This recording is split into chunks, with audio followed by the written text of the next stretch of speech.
want to give you some idea. People from all over the country, literally, who couldn't be here and we couldn't have because of time constraints, but we'll give you a flavor of what their experience has been. We can do that video now. When I was about 18, I got put in a full guardianship where they took all my rights away, the right to vote, the right to get married, the right to sue. Before I was in guardianship, I was able to go out with friends, go to the movies, go to the mall, volunteer, do a lot of volunteer work, and even go to the college. After I was put in the guardianship, I became fully restrictive, couldn't go see my friends, couldn't go see my family, couldn't go anywhere.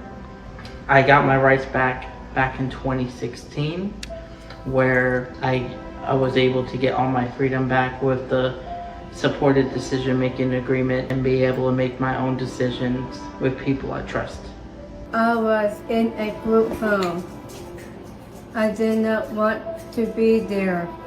I told everyone that I was not happy and did not like it. I just wanted to live where I felt safe. I wasn't allowed to see my friends. I wasn't allowed to use my cell phone and my computer. I felt like a prisoner. But I didn't do anything wrong. It was like I didn't exist. Instead, I was kept away from my community, my church, and my friends. Just because people have a disability does not mean they need a guardianship. Many times, they may need just a little help. I had a state guardian for almost a long time, but I didn't like it. I like to go places. When I had a guardianship, I felt like I was living in prison. Now that I don't have a guardianship, I get released from prison. Last fall, I had a court hearing to determine guardianship. I found out about it the day of the hearing. A few hours before the hearing, I told my parents that I did not want to lose all my rights. And there is this thing called supported decision making that would allow me to keep my rights and to get the help I needed to make the decisions on my own. They stopped the hearing.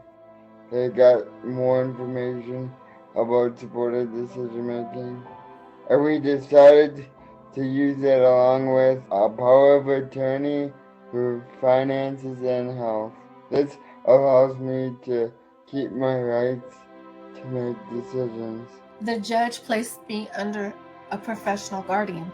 During those past 9.5 years, my guardian would not allow me to have a cell phone, any kind of technology.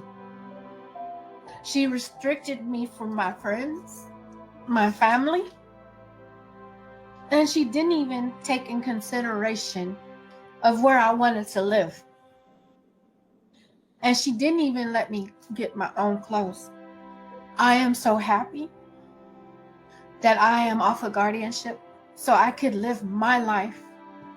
I grew up in a state institution and I was released when I was 26 years old.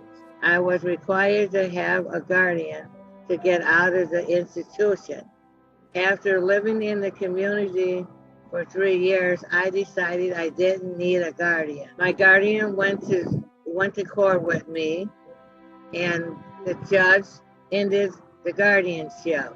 Now I have trusted friends in my community. I can turn to them if I need advice.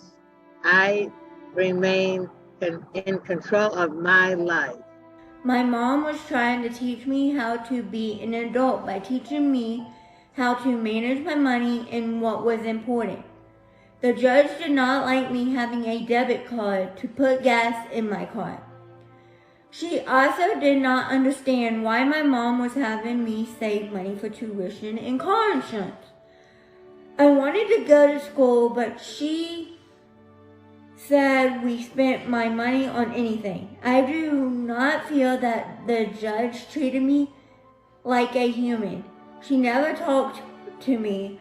My doctor also felt I needed my rights back, but the judge would not listen to him either. I am now working full time and going to college. I now manage my money and make decisions with just my parents' help. I would like to ask that you make guardianship the last option for others. They need to have a chance to make decisions on their own first. Guardianship took away everything from me. It needs to be the very last option. Thanks to all who participated in that video, and thanks to our staff who recorded it. I'll now introduce the witnesses